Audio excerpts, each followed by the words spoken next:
El crimen fue menor es un podcast de poesía de Radio Huartes. Soy Fernando Montenegro, profesor de literatura en la universidad, crítico literario y sobre todo lector de poesía. En este podcast invitamos a un lector o lectora tan desquiciada como yo y le pido que lea un poema que le haya arruinado la vida. Después de la lectura comentamos el texto y nos dejamos llevar por él hasta que nos deje mudos o hasta que nos boten del estudio. Este podcast se graba en los estudios de Radio Huartes en Guayaquil, Ecuador, y lo pueden escuchar en la página de la radio www.huartes.edu.es y también en Spotify. En este tercer episodio de la segunda temporada está nuevamente conmigo mi amiga Juliana Ortiz para complementar lo que hemos llamado la trilogía de Marosa, que nos tiene ahí en vilo desde hace unas 3 semanas, que solo ando leyendo Los papeles salvajes indiscriminadamente. Creo que ya estoy a punto de... Tengo unas ganas de ir a una boda ahora, así, pero terribles, ¿no? ¿Cómo vas, Julie, primero? ¿Qué tal el día, la semana? Bueno, estos días han sido días muy agitados, sobre Gripe, todo dice. por la... No, fue un ratito, pero como estamos en los encuentros bicheros, esa es bebida verdad. espiritual y espirituosa del Pacífico Negro colombiano, pues ya se me quitó. Me quedó un poco la voz así como... pero Sí. todo lo demás, por suerte, el achaque que me estaba queriendo dar el lunes, se me quitó. Y este mes ha sido como muy multitasking, como que he estado como hablando de muchas cosas, sobre todo de historia afro en Guayaquil. Y luego venir acá a hablar de Marosa es como una especie de islote, ¿no? Islote raro lleno de bugambillas, hadas siniestras. ¿Le ves a Marosa?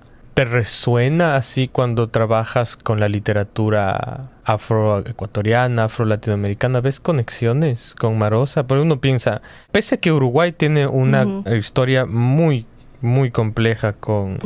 pueblos afros en ese país, donde hay una población importante. Pero a veces se piensa, escritores uruguayos del Río de la Plata no tienen nada que ver con el mundo del Caribe, por ejemplo, ¿no? ¿Tú ves ahí resonancias de Marosa en esos autores y autoras que también te han interesado? Yo no lo veo como tan evidente, digamos, pero por ejemplo a mí Marosa, yo lo voy a aterrizar en mi experiencia lectora personal. A mí Marosa yo la leí cuando salí de Esmeraldas. Esmeraldas es una ciudad, pero también hay mucho campo cerca, hay mucha naturaleza, etcétera. Y Guayaquil no tanto. Entonces Marosa me hizo recordar el campo un montón, ¿no? Pensar en la finca de mi abuelo, en mis trayectos incluso de mar. Yo creo que no siempre lo igual va a detonar ciertas memorias, ¿no? Creo que yo soy muy partidaria de trabajar con todo lo que libera, ¿no? Y para mí la obra de Marosa a mí me libera mucho el cuerpo, lo erótico. Creo que Marosa traza una otra ruta de lo erótico, ¿no? Una otra mirada hacia lo agrario, ¿no? Lo natural. Y bueno, yo estudié biología en la escuela, en el colegio, después estudié ingeniería ambiental, no la acabé porque decidí ser poeta, ¿no? Pero pues la biología, la geología, la geografía, la ecología, la etología son materias muy cercanas para mí. Y me gusta muchísimo lo que hace Marosa con la naturaleza, cómo emparenta la geografía con lo humano, ¿no? Cómo nos da cuenta de que somos parte de ese biocosmos, ¿no? Somos parte también de ese ecosistema reverberante. Hay una cosa que dice ella en una entrevista cuando le preguntan sobre lo erótico y le pregunta Walter Casara, la pregunta dice algo así como, dice la poeta rusa Marina Tsvetaeva: no hay naturaleza no animada, solo hay naturaleza no inspirada. ¿Qué le sugiere este pensamiento? Y Marosa responde que Marina se equivoca, pero de cabo a rabo. Hay una constelación hirviendo adentro de la piedra, ¿no? Ese tipo de mirada, ¿no? Este tipo de mirada microcósmica que tiene Marosa de los elementos, entre comillas, inanimados, de los elementos minerales también, está muy cercano también a la geología. O sea, a mí me gusta mucho leer sobre ciencia para especular con ella, ¿no? Así como también leo sobre historia para especular con la historia.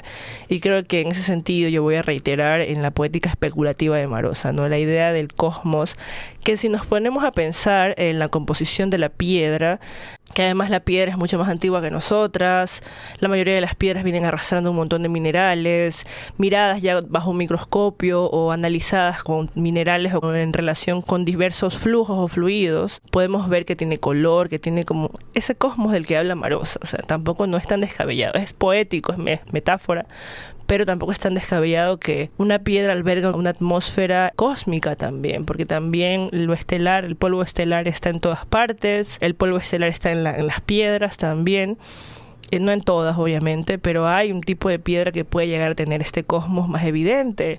Hay piedras también minerales que arrastran cuarzo, que arrastran oro. Pienso por ejemplo en las piedras de los ríos, ¿no? Que también tienen moho, que albergan como otras especies. Entonces yo creo que ese tipo de cosas que a mí me parecen fascinantes y altamente poéticas, que son científicas también, pero también especulativas, porque antes de que exista la ciencia dura como tal, miramos y especulamos, ¿no? Y creo que volver a la mirada y a la especulación es lo que hace siempre Marosa, nos invita a revisitar la mirada y la especulación. Uh-huh.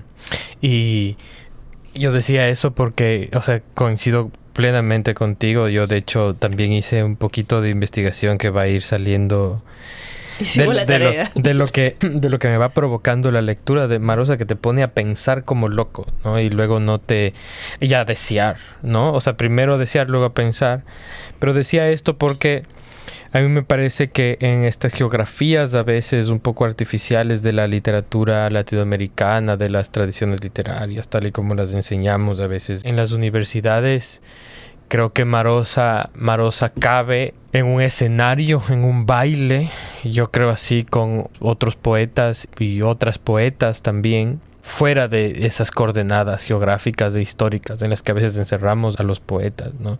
Yo evidentemente la veo muy cercana a tu trabajo poético, pero también la presencia de Limones en la novela, en Fiebre de Carnaval, me parece que da cuenta precisamente de esa atención, no a lo rural en ese sentido, digamos, histórico-político, uh-huh, ¿no? Sino ese espacio de Limones como un espacio místico también. Místico en uh-huh, este sentido como muy natural que explicas, ¿no? Que tiene que ver con el río y con el árbol y con el objeto, que es algo realmente muy, muy fascinante de Marosa. No, y además de eso, creo que nunca lo he dicho en una entrevista porque nunca me lo han preguntado, porque usualmente es más fácil emparentarme con el Caribe o con la literatura afroesmeraldeña, evidentemente, que también bebo de ahí.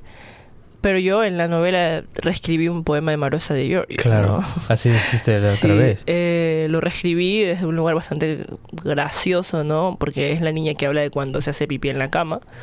Pero es el poema de la Virgen. Yo lo reescribí desde es una reescritura. O sea, si tú lees bien, atentamente, puedes darte cuenta que es una reescritura. Ahora, mucha gente no me lo ha dicho porque no tanta gente lee a Marosa, ¿no? No es como decir... ¿Crees que es poco leída? No es poco leída. Digamos, las personas que me leen a mí a veces no la leen a ella, ¿no? Como que usualmente es más fácil emparentar lo más evidente, ¿no? Porque es evidente que como tengo esta relación tan fuerte con el mar por isleña, trabajo lo afro porque soy afrodescendiente, etcétera, es más difícil como ir mapeando, ¿no? Pero hay mucha corriente subterránea y en esa corriente subterránea está Marosa di Giorgio. De hecho, bueno, en la mitad de la novela se divide una parte de la otra con un verso de Marosa, de Rosa Mística, ¿no? De Lumínile. Entonces, claro, yo creo que es bastante evidente, pero la gente, como la novela también trata muchas cosas, creo que después de alguna manera fue un poco borrada esa parte, porque pues hay mucho que pensar. Pero también, o sea, y ya nos estamos difiriendo la lectura de Misa y Tractor un rato, pero también, dicho sea de paso, o sea, este interés que tienes por el objeto, por la cosa en sí, por estos microcosmos y estos materiales no inanimados, pero cerca de lo inanimado, como la orina, ¿no? Uh-huh. Que aparece, ¿no? También en Marosa. Está evidentemente en la poesía de Marosa. La orina pero que viene cargada de muchísima vida, y de minerales que Dios sabe cuándo han entrado al cuerpo, ¿no? Porque eso es algo bien importante de entender, o sea, que parte de nuestro cuerpo. Y la definición justo cientificista del cuerpo digamos, consagrada por el modelo cartesiano, es que el cuerpo es una cosa autónoma y cerrada y autosuficiente sobre sí mismo, pero buena parte de lo que nos compone como cuerpos no es humano, digamos, o no pertenece al humano, o es... ¿Qué demonios es? Pero es que es mineral y tenemos bacterias, hongos, habitanos, todo esto. Y esa noción de cuerpo abierto sin duda está en Marosa, y esa atención al objeto yo también pensaba cuando leí este poema de alguna manera bien extraña, y no quise pensar eso, no quise anotar, pero quería ver si salía la conversación para complicar esta nota todavía más. Es el poema que leíste de Montalbetti la primera vez que viniste. Claro. O sea, porque ahí es otro patín, porque son desiertos, no es un jardín, ¿no? Pero son desiertos, pero también hay esta fascinación por la piedra, por la ruina, por la arena. Y por la vastedad de la palabra, ¿no? Que también Montalbetti es un poeta vasto, ¿no? De mucha palabra, ¿no? No es nada lírico, por supuesto. Creo que es lo que más me gusta. Pero hay mucha palabra. Muchísima palabra. A ver, otro canal de poesía, más allá de lo lírico. Sí, y veía esa inquietud, o sea, que, digamos, a través tuyo hay una forma de conectar, yo creo, a Montalbetti y a Marosa que me estaba retumbando la cabeza. Bueno, lo que trae la Yuli para leer hoy es un texto de Misales, ¿no es cierto?, que se llama, amenazamos un poco con la lectura de este texto que si el del planeta pensaban que era así como perturbador en un buen sentido, claro, ¿no? Es precioso ese poema. Ese es muy, muy lindo. Sí. Ajá, pero yo igual creo que el poema del planeta también es precioso. Es de una belleza, digamos, translúcida. Yo creo que... No sé si, o sea, hubiese sido lindo que David Bowie la leyera, ¿no? Claro. Yo pienso siempre, porque yo igual tengo mi antología o mi compilación completamente, ¿cómo decirlo así? Autoritaria y completamente como desdeñada desde mi perspectiva personal de cosas cósmicas, ¿no? De personas que hablan del cosmos desde diversos lugares, ¿no? Claro. Desde Spinetta, David Bowie, pero también Kurt Weshun, otro tipo de autores y autoras, músicos y músicas que han pensado en el cosmos, Sun-Ra, más allá de dónde hayan nacido, qué lenguas utilizan, qué razas y qué grupos sociales pertenecen. Sí, porque el planeta... La mirada al cosmos, ¿no? Que es una mirada universal también. El planeta, la idea de la presencia de ese planeta descoloca cualquier articulación geohistórica o geopolítica, ¿no? Porque es como, vos estabas, pero no sé si tenías como la edad suficiente para cachar esta noticia que hubo alrededor, pero no era en el año 2000 de este planeta Hercólubus. No, ni idea. No me acuerdo. Capaz eras muy chiquita, pero yo era todavía guagua. Y entonces había esta noticia de que había un planeta Hercólubus, que era un planeta rojo gigante que se iba a chocar contra la Tierra. Qué hermoso. Y que una noche se iba a estrellar contra la Tierra. Un 10 de agosto, aparte, creo que era el cálculo, no, o sea, por si fuera poco. Un poema maravilloso que me he estado despertando por las noches. La imagen del planeta es súper potente. Aunque Hercólubus era rojo y este es un planeta iridiscente, ¿no? Pero como de un celeste o azul. Sí, no, un azul. Yo pensaba en Urano. Pero acá, en este poema, en lugar de tener un planeta, tenemos un tractor. ¿Alguna idea antes de empezar la lectura de este poema, Yuli? Sí, bueno, yo vi en el museo hace unos años que estaba haciendo un club de lectura, cuando era mediadora de lectura del Plan de Libro de la Lectura, José Joaquín Olmedo. No es José de la Cuadra. José de la Cuadra. Del Ministerio de Cultura, que ya no existe, digamos, el plan. Yo hice un ciclo que se llama Está en llamas el jardín natal, de Marosa Di Giorgio, y estuvimos revisando un montón sobre Marosa y emparentándola también con artistas visuales. Salieron unas conversaciones muy lindas. Qué bacán. Y ahí me puse a ver un conversatorio, una conferencia que dio Fernanda García Lao para el Museo Malva, que se llama Marosa Di Giorgio, Paraíso y Subversión, ¿no? Y ahí ella da esta connotación. Dice... Es difícil saber en qué tiempo está Marosa, porque no hay máquinas cercanas a nuestro tiempo, ¿no? No hay automóviles, no hay televisiones, no hay radios, no hay tocadiscos, pero hay un tractor, ¿no? Entonces yo me acordé que en Misales había un tractor. Y yo tengo este libro, que es un libro para mí muy importante, que se llama El Gran Ratón Dorado, El Gran Ratón de Lilas, que dice el editor Edgardo Russo, que es el editor que en ese tiempo era editor de Adrián Hidalgo, en el 99, si no me equivoco, que Marosa, bueno, en el 99 Marosa firmó para publicar Los Papeles Salvajes en Adrián Hidalgo, allá en Argentina. Claro. Y después, ese mismo año, Marosa le entregó 700 páginas a mano que era El Gran Ratón Dorado y El Gran Ratón de Lilas, donde estaba Reina Amelia, Rosa Mística, y lo que hizo él fue sacar Rosa Mística para publicarlo aparte, y después él viajó finalmente a Uruguay, a Montevideo, para publicar estos relatos que salieron con el nombre de Lumínile, ¿no? Que ella le decidió cambiarle el nombre y ponerle Lumínile. Y cuando todo esto, estamos hablando de 2000 y 1999, cuando todo esto se agotó, gracias a Nidia Di Giorgio, que es la hermana, deciden sacar esta edición del Gran Ratón Dorado y el Gran Ratón de Lilas, que son todos sus cuentos eróticos, todos sus relatos eróticos. Están Los Misales, está Camino de las Pedrerías, está Lumínile y Rosa Mística. Uh-huh. Y además es un libro que no pesa, ¿no? Es precioso, claro, ¿no? Tiene maravilla. detrás aquí un murciélago juguetón con una flor en el sexo, ¿no?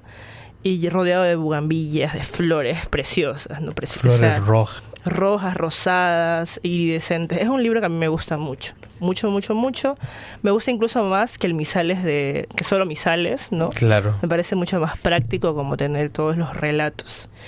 Antes de leer, quería leer otra de las preguntas que responde Marosa en el lanzamiento en el 2003, un año antes de fallecer, porque ella fallece en el 2004.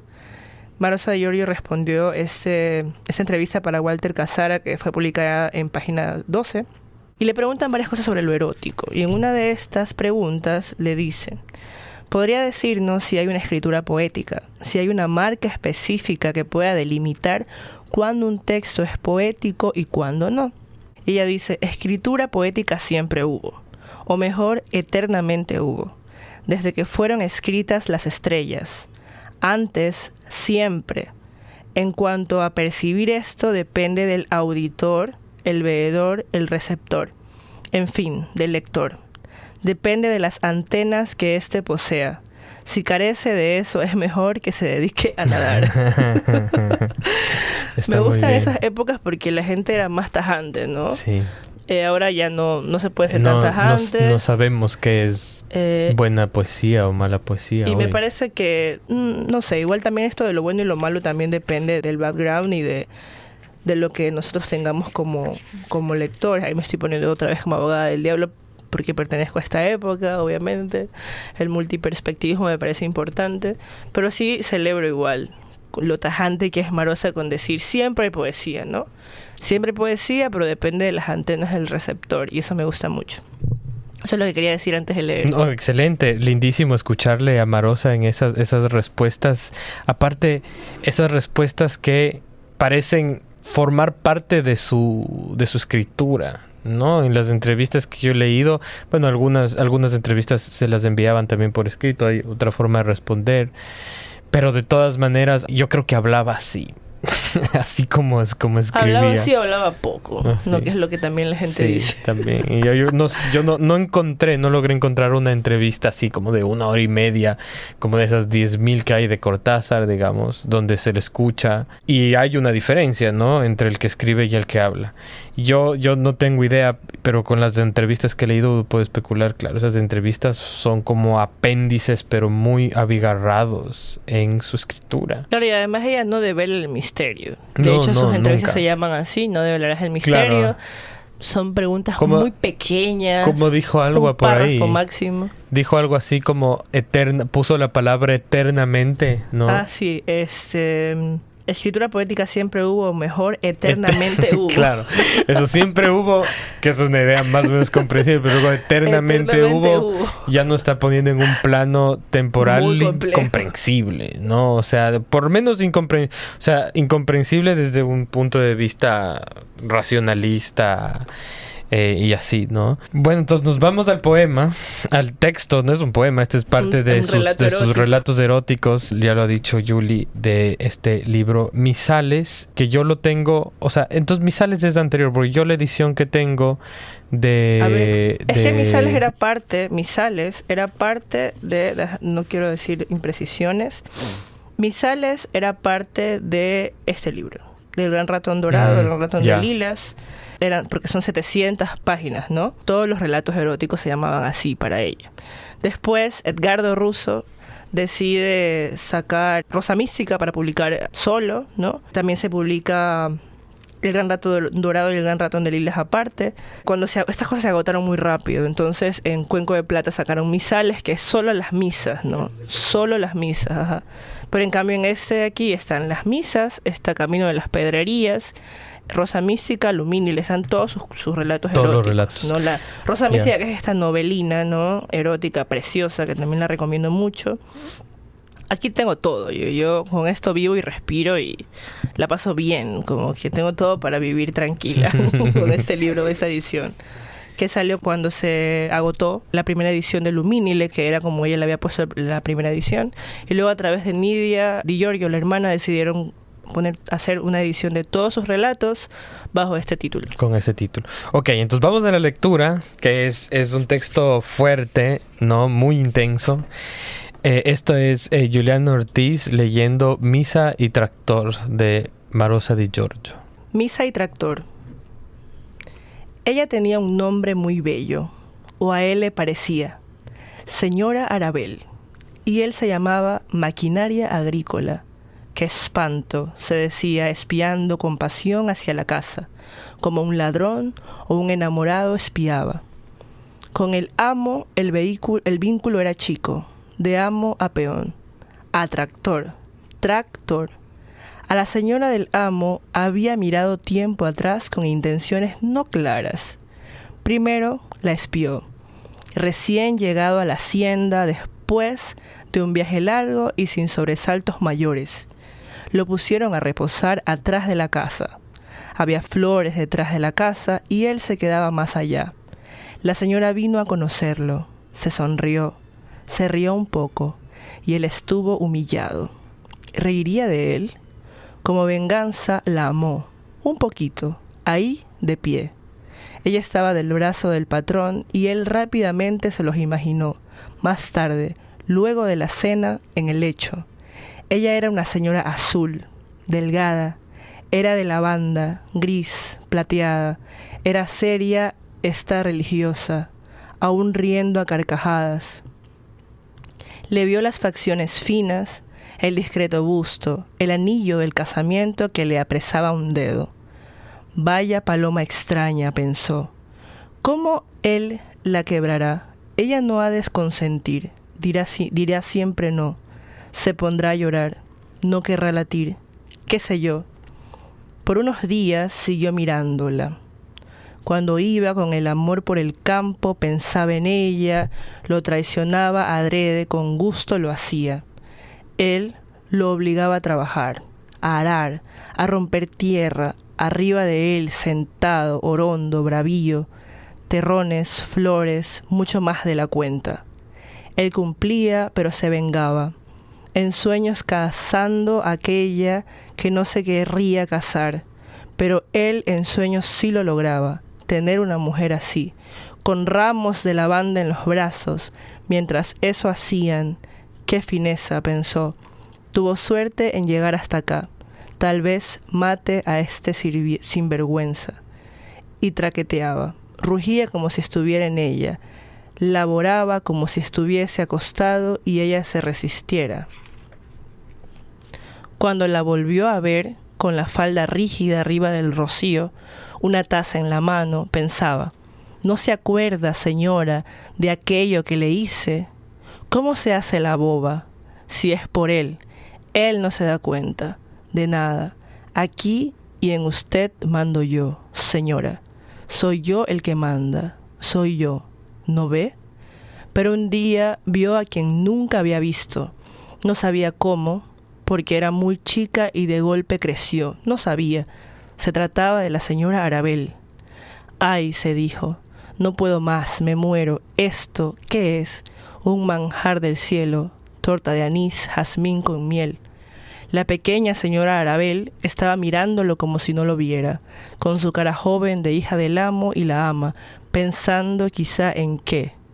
Lo que más deseó fue que trepara a él para sentirla de cerca, aspirar la fragancia de los calzoncitos de nardo que aparecían debajo del vestido y que ya estaba mirando. Su corpacho de hierro crujió un poco del gusto, la ansiedad. Las oscuras ideas entreabrió sus fauces de hierro. Hizo crack, arrac. Se dijo a sí mismo, malditos fierros, soy de fierro. Pero ansiaba la carne bendita, la boca como un racimo de rojas frutitas, y pensó en la otra boca allá abajo, atrás de los lienzos, de seguro, ya a punto de ofrecer la respuesta. La señora madre, gris y bonita, pasó a otros planos. La dejó en las praderas, la dejó con el amo. Ah, no, pensaba soñando, mi boda de macho es con esta. La noche se le hacía insoportable. No descansaba más, esperaba el alba, pues antes de que apareciese el amo para ir al trabajo, señora Arabel venía con el amo, su padre como jugando. Él se decía, ¿por qué no trepará a mí? La he visto en los árboles, me pondría un nido para que me lo viniese a sacar. Sus padecimientos no tenían fin, declinó su trabajo, se afectó, lo llevaron a curar a un lugar hostil. Lo curaron. Volvió loco de ganas. En la ciudad, su cuna, se sentía mal. Él ahora era agricultor y se estaba por casar con una señora niña. No lo sabían. Pensaba, aumentando él mismo con mentiras su gris historial. Corrió un poco, entró traqueteando y corriendo al jardín, aplastó unas fresias. Eran de la señora, la ama, y se asustó. Ella salió diciendo, cuidado, mis fresias. Ah, es usted. Sí, señora, soy yo. ¿Y dónde está su niña, señora Arabel? Iba a agregar, yo la quiero, pero se retuvo. Le pusieron como antes detrás de la casa. Adentro estaban tomando té. Él ya entendía todo. Decían también que lo iban a probar. Estaban locos. No habría marido mejor que él, se sostuvo un poco. Convenía ser delicado, esperar. En eso, señora Arabel salió con un trozo de pastel en la boca, una espuma plateada y gotitas le afelpaban la boca. Vio otra señora a su lado y a esta llamaban la señora Diamela y era igualmente hermosa. Era muy pálida y con los pechos pequeños, fuera, igual a señora Arabel. En eso no se cuidaban mucho, ocasionando su desesperación. Se decía, no puedo ya con mi modalidad. No sabía que yo era así. Si otro las mira y las caza, las decapita antes que yo, me muero. Me enloquezco. Ahí sí no trabajo más. Señora Arabel y su amiga la señora Diamela, de pronto, correteando, aleteando, se treparon a él. Decían riendo, la maquinaria agrícola, el tractor, vamos a deshacerlo. Lo golpearon con sus pequeñas manos y patitas de reinas, de hembritas. Eso pensó, no sé cómo, pero las fagocitaré. Yo todavía no he hecho nada en la vida. El patrón ya se casó, triunfó muchas veces. Hizo a señora Arabel cruzando a aquella señora triste. Yo nada hice, solo abrir tierras. Si elijo a señora Arabel, no sé por qué. Entre tanto palpaba de cerca, ya que las tenía encima, sus bombachitas con olor a jazmín y a un poco de amor también. Son cosas de la naturaleza. En esa misma tarde apareció en escena el novio de señora Arabel y señora Diamela. Noviaba con las dos, un poco jugando, un poco escondidas. Le gustaban las dos, las tapaba y zarpaba un poco. Con distinción, tenía modales. Anochecía. Qué raro anochecer. Señora Diamela se retiró antes, ofrecióse jugando al novio de las dos, que le tocó los pechos, lo sorbió un poco. Él dijo, qué rico. Ya verá, señora Diamela, otra vez. Luego quedó a solas con señora Arabel, que también consintió. El novio decía: sorbía señora Diamela, tiene canela, no hay dudas, mas yo adoro a usted, señora Arabel, la mejor. Deme cobijo, arriésguese, señora Arabel, deme hijos, aquí mismo, ahora, señora Arabel, señora Arabel, señora Arabel. Señora Arabel, dijo, vamos detrás del tractor, antes que sea muy tarde y me empiecen a llamar. Con una rapidez de paloma voló al sitio conveniente. El tractor se quiso ir, dejarla al descubierto, que la descubrieran, no ver eso, hacerlo él, quitársela al novio, avisar al amo y a la señora triste, que volviera señora Diamela, pero ¿qué estaba haciendo? Y no podía moverse. La señora Arabel tenía más rizos que los que se le veían. Caían como frutos rojizos, diabólicas bananas, ya desatados desde su cabeza hasta su cintura. Tenía dientes filosos y blancos y ya estaban mordisqueando, actuaban como cuchillos. Así había comenzado el rito. Eran rápidos, entendió que señora Arabel sabía lo que hacía, o era divina y bellísima. Sin vergüenza se quitó el manto, de donde antes solo se veía el pecho como 2 racimos de perlitas con un rubí, y ahora ya se veía todo. La delgadez, el color de jazmín, las uñas filosas y blancas, y la granada final, que con un pequeño ay de ella, al primer embate se deshizo.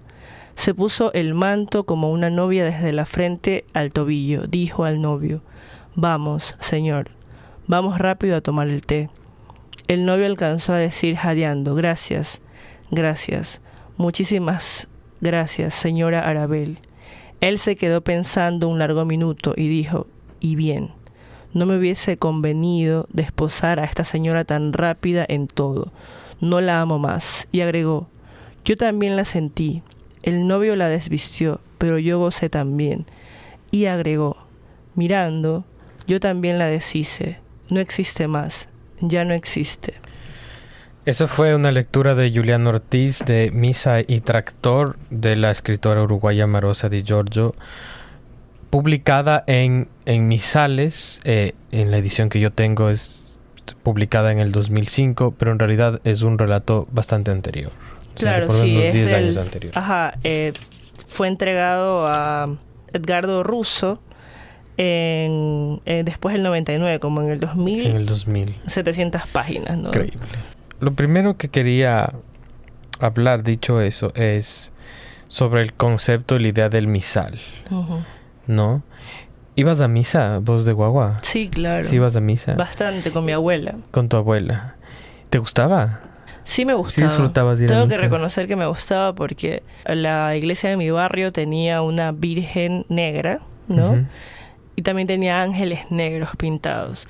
Y me acuerdo que a mi abuela le gustaba mucho esta canción que se llama Angelitos Negros, ¿no? Que dice, pintor nacido en mi tierra con pincel extranjero. Bueno, es una canción un bolero, un danzón bien bello. Sí, lo he escuchado. Creo que es de Erta Kitt, si no me equivoco. Y me gustaba ir a ver esos cuadros.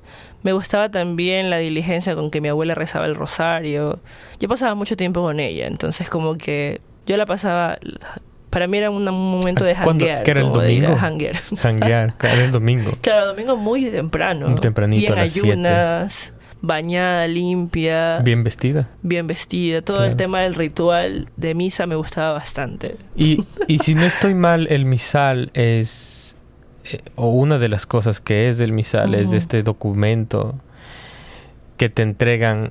Yo recuerdo el título de La Luz del Domingo, ¿no? Que tenía este título, La Luz del Domingo, y que estaba tenía como todo lo que iba a pasar en la misa. El contenido de la misa, ¿no es cierto? Entonces así uno podía seguir y no se perdía. O sea, digamos, es un componente litúrgico, ¿no es cierto? Sí, el también, misal. Si no me equivoco, el misal también es esto que te pones para ir en algunos lugares, sobre todo pues antes, para ir a la misa tenías que cubrirte la cabeza, ¿no? Ah, ok.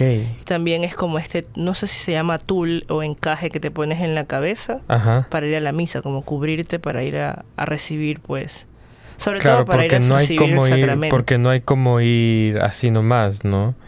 Oye, entonces la idea, obviamente hemos discutido ya bastante la dimensión litúrgica de la poesía de Marosa y algunas connotaciones místicas y religiosas que está ahí, pero la misa en sí misma y la erotización de la misa, más que erotizar la misa o este momento religioso, a mí me parece que despierta algo que la misa siempre fue, porque si la misa está alrededor de la pasión de Cristo y lo que tú dices, ¿no?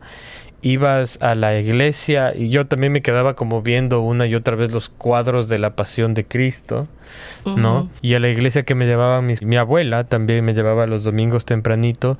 Por alguna extraña razón no había un Cristo crucificado, sino un cuerpo de Cristo volando como un super saiyajin en el colgante, ¿no? No sé por qué, pero era muy definido, digamos, era un cuerpo de superhéroe. Y entonces, en definitiva, creo que la misa tiene un elemento erótico en sí mismo. Esta idea de coman de mi cuerpo y beban de él es profundamente erótico y profundamente sexual. Claro, y también creo que tiene que ver con esta idea de los ritos del primer amor, ¿no? Estos amores raros, extraños, que tienen que ver con el rapto, la huida, de ver crecer, porque el tractor de alguna manera las ve crecer, ¿no? Ve crecer a Arabel y a Diamela.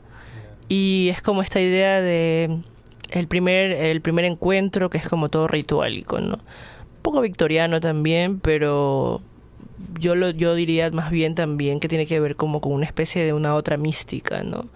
Una otra misa que no solamente es una misa que se celebra expiando el cuerpo, sino una misa donde se celebra el cuerpo en sí mismo, ¿no?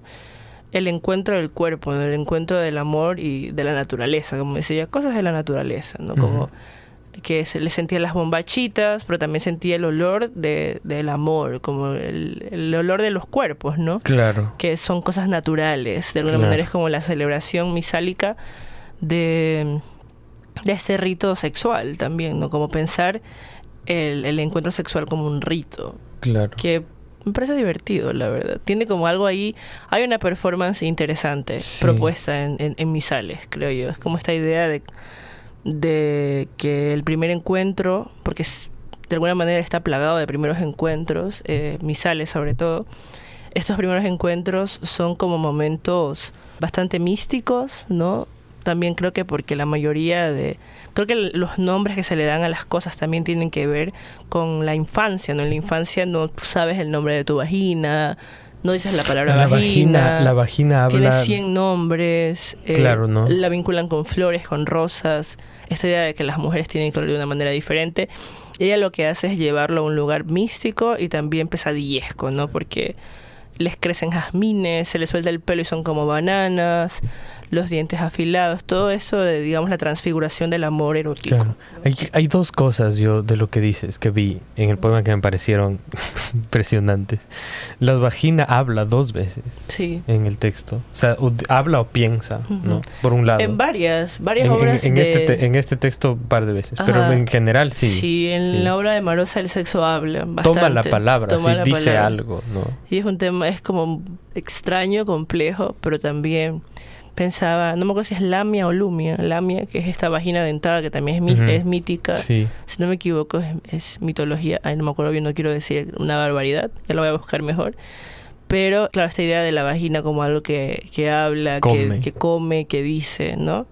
Bueno, Ansaldúa habla de esto, porque Coatlicue, ¿no? Es esta serpiente que representa una vagina dentada, entonces la vagina habla, piensa, dice, interpela al lector. Tiene personalidad, como también, ¿no? A la vez el tractor tiene personalidad, punto de vista, perspectiva, piensa, es problemático, no es como... Desea y no es un deseo humano que pueda ser rescatable, es un deseo bastante problemático, que empieza con la mujer del amo y termina con la hija, que era una niña pero luego se hace señora, ¿no? Arabel, y es bastante como interesante ver la perspectiva de esta cosa, de esta maquinaria agrícola. Porque tampoco no es que está ahí para responder a nuestros deseos, ¿no? Sino que responde a sus deseos un poco maquinarios, bestiales, salvajes, de cuerpo contenido también, ¿no? Como de cosa, ¿no? De cosa contenida, salvaje, gruñente, ¿no? Un poco repudiable también, ¿no? Entonces, hablemos entonces del tractor, ¿no es cierto? Que es el elemento, digamos, perturbador de este texto, o sea, el elemento extraño incluso en el universo de Marosa, que, como decías antes, es un mundo, no sé si sin máquinas, pero con pocas máquinas, y donde aquí aparece en el centro del poema, o sea, muy inmediatamente de haber empezado el poema, ¡pac!, está un tractor, ¿no? Un tractor tal, no muy grande. Yo me imagino estos tractores chiquitos de arado, ¿no? Que se pueden guardar en un garage, ¿no? Y que tiene una relación muy cercana con este amo. Cuando lees casi me vuelvo a reír como por 10ª vez de haber leído, y él se llamaba Maquinaria Agrícola. Me parece nombre manavita. A mí también algo me dio así, ganas ¿no? de reírme cuando la primera vez que escuché, o sea, como leí el cuento, y él se llamaba Maquinaria Agrícola, ¿no? Claro. Esta forma tan fría de nombrar esto, que Claro. después tiene tanta personalidad, Sí. tanto deseo, y le pasan tantas cosas, Pero ¿no? un deseo en tanto máquina también. Que eso es es bien importante lo que tú estableces, que es que no es que el tractor, o sea, el tractor comparte... No está humanizado. Eso, no está humanizado.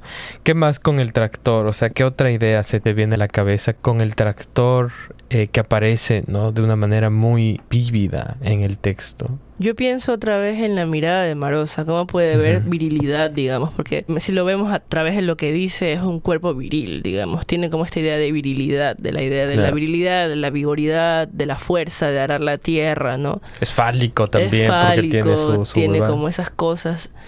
Creo que también es la mirada, me parece tan problemático haber visto el mundo como ella, ¿no? Tener que ver Eros en cosas como esas y empezar a imaginar. Me pregunto de qué manera se puede construir una poética. Creo que no se puede volver a escribir algo así, a pesar de que yo también estaba pensando en escritoras contemporáneas que también trabajan la cosidad como lo cósico, digamos, como algo erótico. Pienso, ahorita se me viene a la mente Elaine Vilar Madruga, que es una escritora cubana muy joven, tiene como 36, 37 años. Ella tiene esta novela que se llama La tiranía de las moscas, ¿no? Que es una novelaza que yo recomiendo un montón. Y en hay un personaje que se llama Cassandra, que es la hija del militar, y ella está enamorada de un puente, ¿no? Ella no tiene vínculos sexuales con humanos, con humanas, le erotizan las cosas. Su primer amor fue una cámara, y tiene toda una poética de ese amor con lo cósico. Y hay un momento en el que ella habla y expresa, y habla mucho de Shakespeare y de Romeo y Julieta. En una parte dice que cuando Julieta se acercaba al balcón de piedra caliza para ver a Romeo, Romeo era la excusa para acercarse a su verdadero amor, que era el balcón de piedra caliza. Porque era sobre el balcón donde ella desplegaba su sexo, claro, donde se pegaba, donde tocaba. Me parece bellísimo. Y esta niña se escapa de la casa todo el tiempo para ir a masturbarse con el puente, que además era una puente, ¿no? Y dejaba el calzón tirado, o sea, un escándalo en el barrio.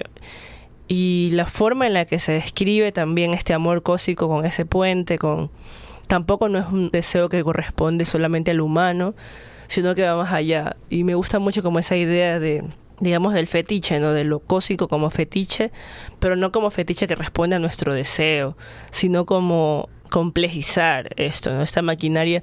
¿Cómo va a amar esta maquinaria que pasa arrastrándose por los campos, ¿no? Claro. Arando tierra bajo el sol, se daña, lo golpean, lo tratan como una cosa, ¿no? Entonces, claro, ¿cómo va a amar este cuerpo si no es de una manera bestial y salvaje también, ¿no? ¿Y cómo escribirlo sin el riesgo? O sea, inevitable, sin embargo, de que sea leído como alegóricamente o metafóricamente. Si la niña que se enamora del puente o el tractor que desea a una mujer como una metáfora de algo más.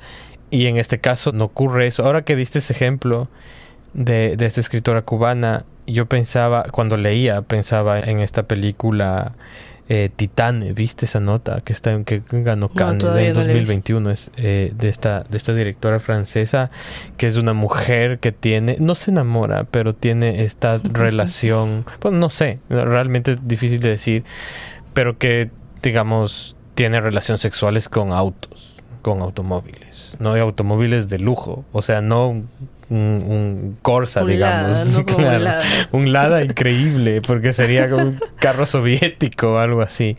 Un carro comunista. Y aquí es tal cual lo que cuentas, ¿no? Y tienes esta pasión con el auto. Y claro, creo que esa película se leyó a menudo como nuestra dependencia de las máquinas y nuestra dependencia de los objetos y esta especie de fetichización de la cosa. Excepto que aquí, no sé cómo será en la novela, me encantaría leer ese texto, ¿no? Pero yo no... Aquí es el tractor no es el objeto de deseo, sino es el deseante. Sí, que es completamente eso es distinto. Sí, así es. Y eso creo yo que es lo que más me interesaba de este texto, porque ya no vemos a la maquinaria siendo, digamos, presa de lo que nosotros proyectamos en ella. Que Claro. sí lo vemos en la novela de Vilar Madruga, porque es ella la que dice que adora la puente porque está oxidada y describe todo pues el tema del cuerpo del puente oxidado, etcétera. Pero en este caso no accedemos a todo porque el tractor no tiene la mirada panóptica, el tractor tiene una mirada limitada, ¿no? Claro, El campo, claro. las flores, lo colindante, y es un cuerpo enorme el que se usa también para esconderse, para hacer cosas como prohibidas, ¿no? En este caso estas dos muchachas que comparten un novio, que me parece Claro, increíble increíble. también, y que el único que sabe es el tractor, ¿no? Como las dos consentían esta relación de tres, de alguna forma, ¿no? Como que él estuviera con una y luego con la otra.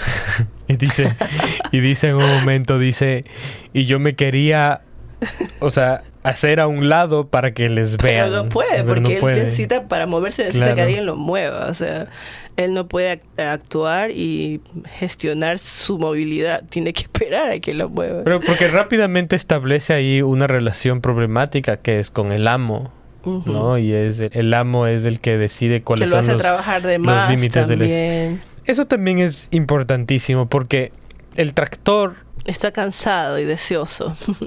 pero es un vehículo de trabajo, ¿no? O sea, digamos, si lo comparo con un convertible, Claro. ¿no? De una mujer que se enamora de un convertible, o el auto fantástico, digamos. Claro. Pero pensar en un auto con autonomía e inteligencia propia, ¿no? El tractor es un objeto como explotado, ¿no? Que sirve para una cosa y para el trabajo. O sea, nadie le va a ver a su novia en un tractor. Bueno, No. puede que sí. Bueno, puede que sí.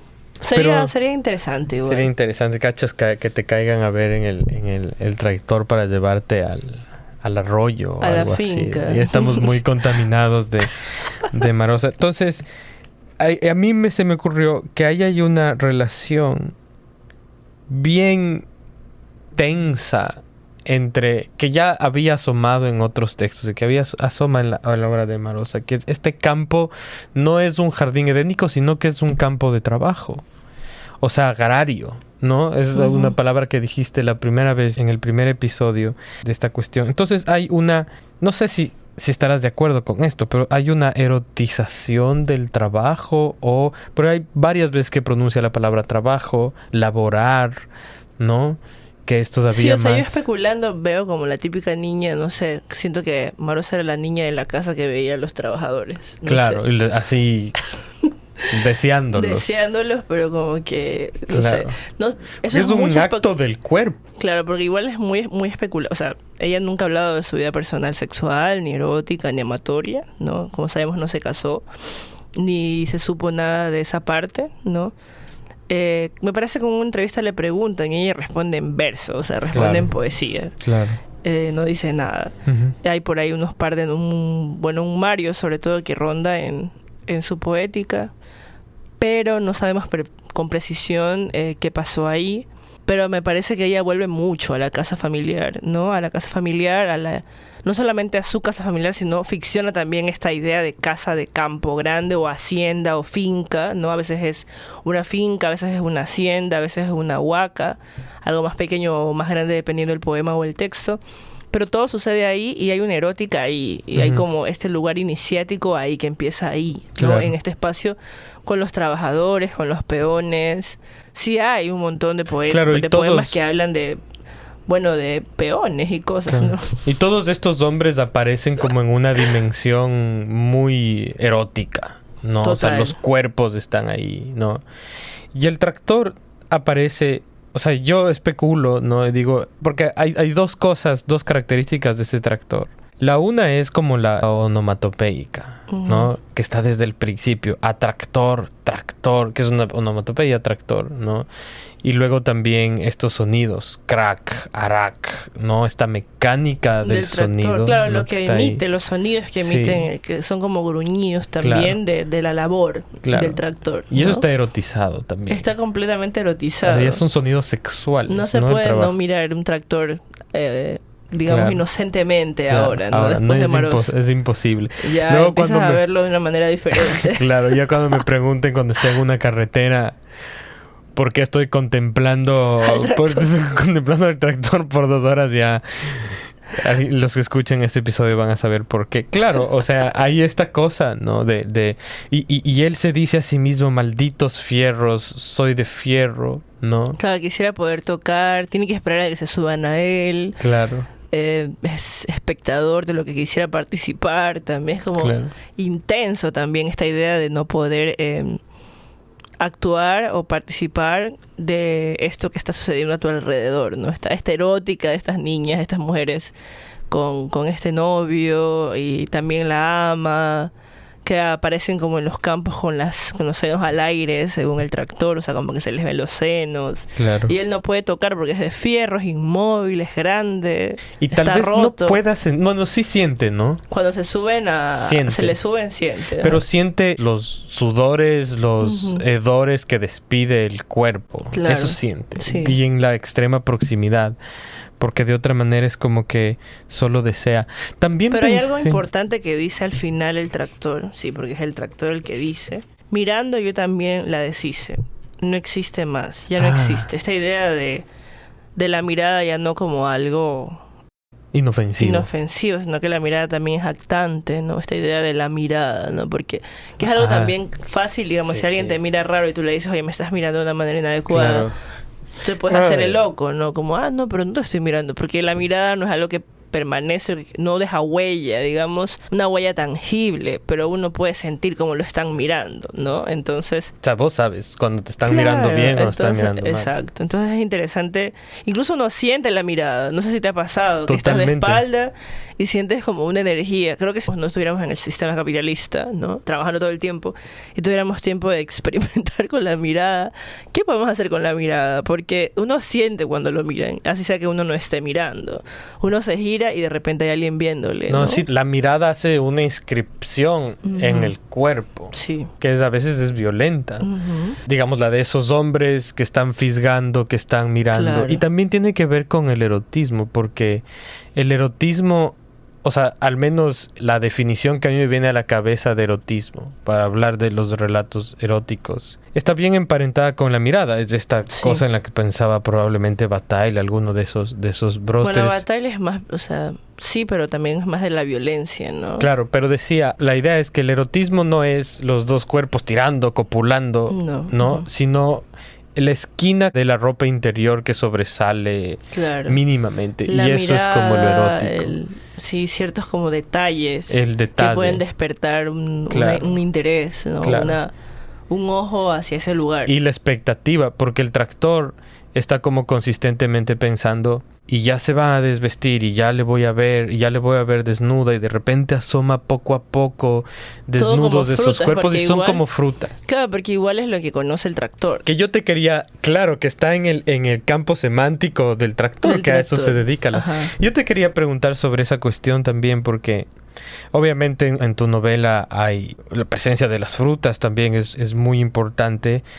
Tan importante como la idea de comer, en una definición bastante amplia, ¿no? De comer el alimento, pero la gente también se come y se devora. Y bueno, nosotros aquí en Ecuador por lo menos decimos se la comió o se lo comió. Claro, o me lo comí. O me lo comí para connotaciones explícitamente sexuales. A veces, o no necesariamente. O para besos también. Claro. Como se comieron, se lo comieron a besos. Estaban besándose, se comieron. Eso suena a una salsa. Yo creo que sí, devórame otra vez. Claro, ahí está, ¿no es cierto? Es de eso. Es que yo creo que igual como todo, digamos, el erotismo son los ojos, pero también es la boca, también es las manos. Lo que hace Marosa de alguna manera es desdibujar esas fronteras entre el comer, beber y lo erótico, ¿no? Claro. Porque de alguna manera comemos y bebemos el amante. La poesía hace mucho este tipo de alusiones. Dirá una amiga que detesta la poesía erótica, la poesía barata, dirá ella. Sin embargo, Marosa lo que hace es reinventar lo erótico a través de desdibujar estas fronteras entre lo cósico, lo humano, lo agrario, y también cómo los cuerpos también pueden ser sujetos a alimentación, ¿no? Cómo pueden ser deglutidos también a través del acto del deseo, ¿no? Del deseo, del tacto y del cuerpo. Como que se rompe esta idea de, bueno, yo tomo agua, como un pan y me beso con mi novio, ¿no? Sino como que todo eso se desdibuja y ya hay como una especie de compulsión que va conjugando todos estos actos y termina siendo un gran banquete, ¿no? Esta idea de que te puedes comer todo, al amante, el pan y el agua, ¿no? Claro. El vaso, la mesa, ¿no? Que a mí siempre me desespera mucho la literatura, sobre todo la narrativa, porque digamos en la poesía hay unas limitaciones, pero en la narrativa me preocupa mucho cuando leo novelas donde nadie come, ¿cachai?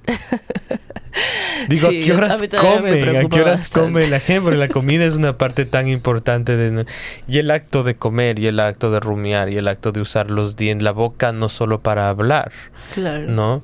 Que es como, digamos, la manifestación del espíritu y de la elevación del alma es el habla, ¿no? La palabra alma significa eso. Pero con la boca también hacemos huevadas, o sea, más sucias. Y no sé si la palabra es Yo creo sucia, ¿no? creo que lo que pasa con Marosa es que ella no ve sucio No nada. lo ve sucio. No, Ajá, ella, es verdad. lo que nos invita a ella es a dejar de como de clasificar y de que también es una pulsión. No, porque no hay moral. Claro, que también es una pulsión igual judio-cristiana, ¿no? Esa idea Sí. de si como un pan o rezo, está bien, pero si, no sé, me doy un beso en el cuello o le beso la teta a alguien, puede ser como algo sucio, ¿no? Claro. Y es de lo íntimo, lo que está dentro, lo que no se tiene que decir. Entonces Marosa lo escribe saltando. Ella es cristiana, o sea, cuando tú, Sí. aunque tiene una mirada muy particular de Dios, igual es cristiana. O sea, no hay como tampoco decir que ella no es cristiana. Y otra vez, así es Pero que lo que hace ella es de alguna manera correr a Dios de la habitación, ¿no? Bueno, Diosito, permiso, y aquí es una cosa como que ya Claro. donde confluyen otras leyes, ¿no? Las leyes del Eros, que son leyes que ella inaugura, porque lo del tractor, bueno, sí hay como, si nos ponemos a pensar en la historia del Eros, la historia también del sexo, de la sexualidad, hay como este vínculo con lo cósico. Y creo que es importante pensar que lo que hace Marosa también es reclamar también este vínculo con lo cósico a través de lo sexual Claro. y de la poesía. Vamos a tratar de ir llegando a algunas conclusiones de este poema, de lo que hemos hablado de Marosa. Yo coincido contigo plenamente, ¿no? O sea, realmente lo primero que mete erotismo en la Eucaristía, la misa, insisto, es una cuestión bastante erótica. O sea, la idea de coman de mi cuerpo. O sea, la última cena debió ser un banquete que bien pudo haber estado escrito en los términos de un poema o de un texto de Marosa sin ninguna duda. Pero me quería ir por otra parte también, algo que dijiste que es lo más fascinante quizás en general de la poesía de Marosa, y es cómo poder escribir una poesía de la cosa en sí misma, ¿no? O sea, eso que Kant llamaba el noumen, ¿no? Lo nouménico, ¿no? ¿Tú crees Si es que ella hace eso? No creo que hace eso. Kant dice que es imposible, Claro. ¿no? Pensar a la cosa en sí. Pero bueno, hay toda esta tradición filosófica que es como esta ontología del objeto y no sé qué, que es este intento de pensar a la cosa en sí misma, que yo veo que Marosa no solo se acerca muchísimo, no, sino que que desarregla cualquier forma en que nosotros tengamos Claro, ella para reinaugura pensar el mundo. nuestra relación Creo con que los todo objetos. el tiempo reinaugura el mundo, ¿no? Ujú. Ella es una invitación a no arraigarnos a la realidad. Yo esto es algo como muy polémico, que ya he tenido problemas con personas por decirlo, pero lo voy a volver a decir. Para mí la realidad no puede ser escrita. O sea, yo sinceramente creo que no puede ser escrita, y creo que también la osadía, a veces informativa, nos hace pensar que sí podemos escribir la realidad. Yo no sé si podamos escribir la realidad, ¿no? Yo creo que igual perspectivismo, tiene que ver con la mirada que tenemos en ese momento, cómo llegan esas situaciones. Es verdad que hay cosas que sí son, digamos, reales y tal, pero yo siempre voy a apostar por la ficción, y la ficción es lo que permite que se puedan tejer estos universos por fuera de la moral construida, ¿no? Que se puede explorar la erótica desde los lugares más problemáticos y terribles, porque Marosa también habla mucho de los miedos en algunas entrevistas, que subvierte a través de su poética, ¿no? Su poética mística, de la posibilidad de mirar una piedra como algo cósmico, ¿no? Claro. Y eso nos permite la ficción también. La poesía es ficción también, eso nos dice Marosa. Es especulación, es intervención de lo real, hace un corte en la tierra para ver más abajo de lo que hay y para especular otras sociedades.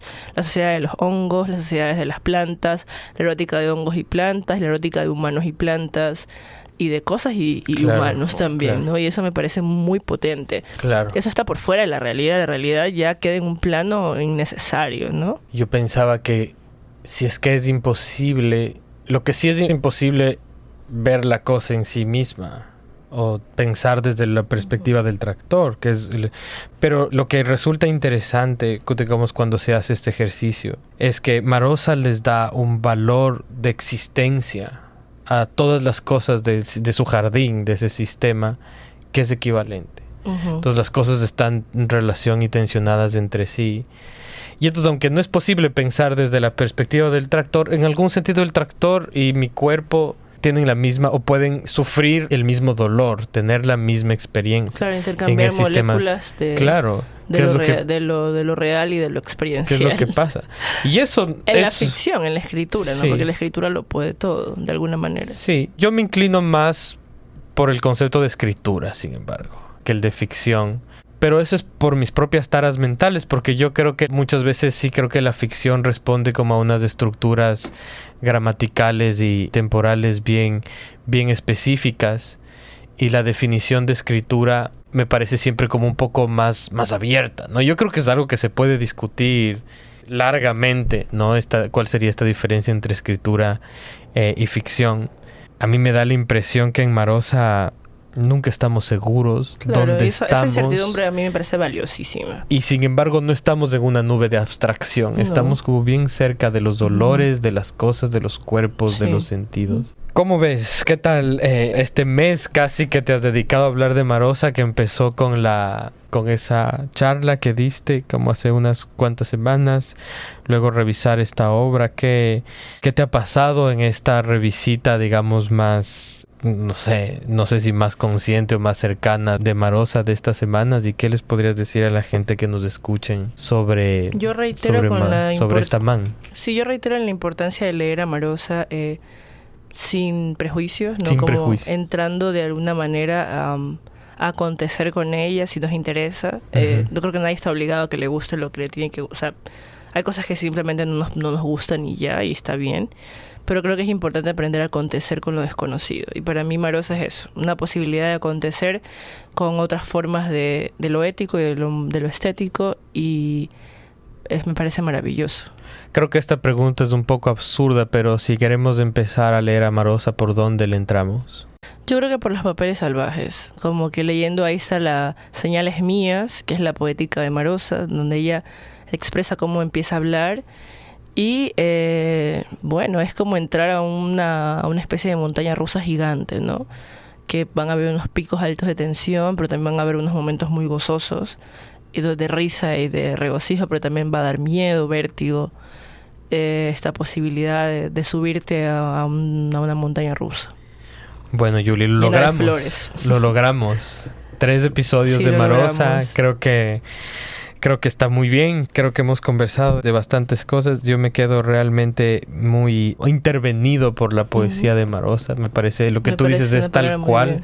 Es una intervención sobre la realidad bien honda, bien potente, que había leído, por supuesto, a Marosa, pero ahora le di una lectura como sugeriste tú, ¿no? También sin tantos como dejándome acontecer y es heavy atravesar, shit. ¿no? Sí, Claro. es fuerte. Y bueno, yo te agradezco mucho por haber venido estos 3 días, estuvo chévere. Y nada, pues hay que pensar en el siguiente qué vamos a hacer. Ajá, ¿cuál es la siguiente víctima? Bueno, gracias. Gracias, Julie. A quienes nos escuchan, pues esperamos que les haya gustado. Yo creo que si les gusta Marosa, y no solamente si les gusta Marosa, si no han leído Marosa y quieren saber por dónde va esta escritora uruguaya, creo que esto les va a gustar. También háganos saber qué es lo que piensan de estos episodios en Radio Artes en las redes, en sus redes sociales, donde también nos pueden recomendar un invitado, invitada o algún poema para leer y comentar. Yo por ahora me despido y nos escuchamos pronto con más de El Crimen Fue Menor. Gracias. El podcast El Crimen Fue Menor es una producción de Radio Uartes y fue grabado en sus estudios ubicados en el Centro de Producción e Innovación Manzana 14, Guayaquil, Ecuador, 2023-2024.